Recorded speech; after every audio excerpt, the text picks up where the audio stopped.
ಕೇಳುಗರೆ ನಮಸ್ಕಾರ. ಈ ಭೂಮಿ ಮೇಲೆ ಹುಟ್ಟಿರುವ ಎಲ್ಲ ಜೀವಿಗಳಿಗೂ ಹಸಿವು ಎಂಬ ಒಂದು ಶಬ್ದ ಇದು ತೀವ್ರವಾಗಿ ಕಾಡುತ್ತೆ. ಅದು ಹಕ್ಕಿ ಆಗಿರ್ಬೋದು, ಅದು ಪ್ರಾಣಿ ಆಗಿರ್ಬೋದು, ಮನುಷ್ಯನಾಗಿರ್ಬೋದು, ವಿಷ ಜಂತುಗಳಾಗಿರ್ಬೋದು. ಈ ಸರಪಳಿಯಲ್ಲಿ, ಜೀವ ಸರಪಳಿಯಲ್ಲಿ ಒಂದಕ್ಕೊಂದು ತಿಂದೇ ಬದುಕ್ತವೆ. ಒಂದು ಸಣ್ಣ ಹುಳವನ್ನು ಕಪ್ಪೆ, ಕಪ್ಪೆಯನ್ನು ಹಾವು, ಹಾವನ್ನು ಗಿಡಗ, ಗಿಡಗವನ್ನು ಮತ್ತೊಂದು ಪ್ರಾಣಿ. ಹೀಗೆ ಈ ಸಸ್ಯ ಪ್ರಾಣಿಗಳನ್ನು ಮಾಂಸಾಹಾರಿ ಪ್ರಾಣಿಗಳು ಬೇಟೆಯಾಡಿ ಕೊಂದು ಅವು ಹೊಟ್ಟೆಯನ್ನು ತುಂಬಿಸ್ಕೊಳ್ತವೆ. ಆದರೆ ಈ ನಾಗರಿಕ ಪ್ರಪಂಚದಲ್ಲಿ ಹಸಿವು ತೀವ್ರವಾಗಿ ಕಾಡ್ತಾ ಇದೆ. ಮನುಷ್ಯ ಅಂತಕ್ಕಂಥ ಜೀವಿ ಆದಿಮಾನವನಿದ್ದಾಗ ಕಾಡಿನಲ್ಲಿ ಸಿಗ್ತಾ ಇರ್ತಕ್ಕಂಥ ಗಡ್ಡೆ ಗೆಣಸುಗಳನ್ನು, ಹಾಗೆಯೇ ಹಣ್ಣು ಹಂಪಲನ್ನು, ನಂತರ ಬೇಟೆಯಾಡುವುದನ್ನು ಕಲಿತು ಅದನ್ನು ತಿಂದು ಜೀವಿಸ್ತಾ ಇದ್ದ.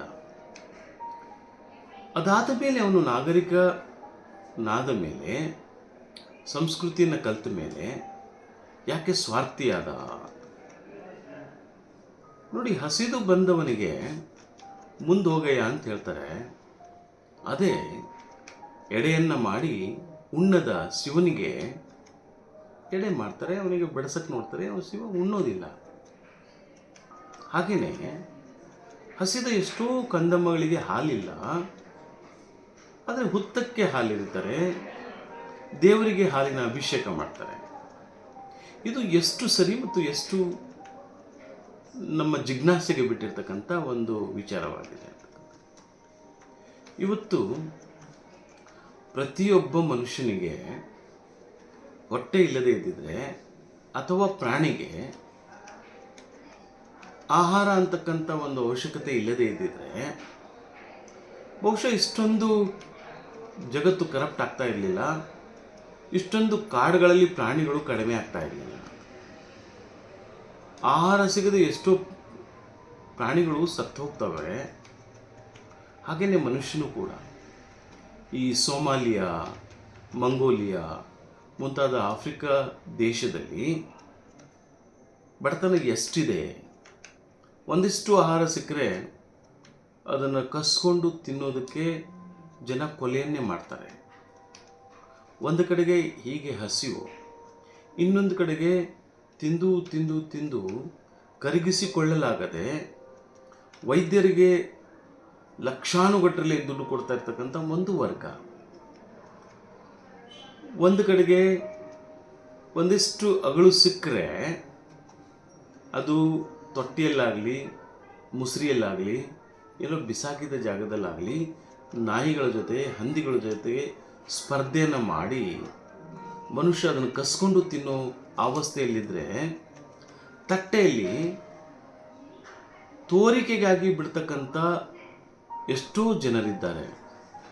ಸೊ ಈ ತಾಕಲಾಟದ ನಡುವೆ ನಾವೆಲ್ಲರೂ ಬದುಕಿದ್ದೀವಿ. ಮನುಷ್ಯನಿಗೆ ಹೊಟ್ಟೆ ಒಂದೇ ದೊಡ್ಡ ಸವಾಲು, ಬಾಕಿ ಎಲ್ಲವೂ ಗೌಣ್ಯ. ಈ ಹೊಟ್ಟೆ ತುಂಬುವುದಾದರೂ ಹೇಗೆ? ನೋಡಿ, ನಮಗೆ ಪುಗ್ಸಟ್ಟೆಯಾಗಿ ಸಿಕ್ಕರೆ ಅದು ನನಗೂ ಇರಲಿ, ನಮ್ಮ ಅಪ್ಪಗೂ ಇರಲಿ ಅಂತಕ್ಕಂಥ ಮನೋಭಾವನೆ ನಮ್ಮೆಲ್ಲರಲ್ಲಿದೆ. ಅದೇ ಮನುಷ್ಯ ನನಗೆ ಸಾಕು ಅಂತಕ್ಕಂಥ ತೃಪ್ತಿಯನ್ನು ಹೊಂದೋದಿಲ್ಲ. ಇನ್ನೂ ಬೇಕು, ಇನ್ನೂ ಬೇಕು.